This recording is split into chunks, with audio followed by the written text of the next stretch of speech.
At the early stages, like I said, I would be all about the control of the movement. So I would go maybe with a Yeah. slower eccentric, especially if we're talking off-season phases where they don't have a lot of practices in their sport or games, or they don't have a fight coming up really soon.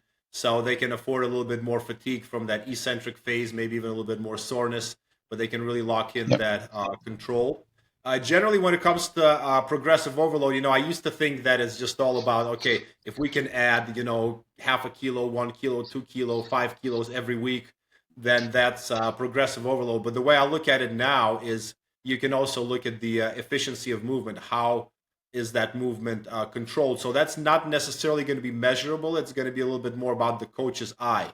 If you do have Yeah. things like various velocity trackers, things like that, you can definitely try to measure the speed with which the athlete moves. Obviously, a little bit harder doing a single leg than it would be on a double leg, but still possible.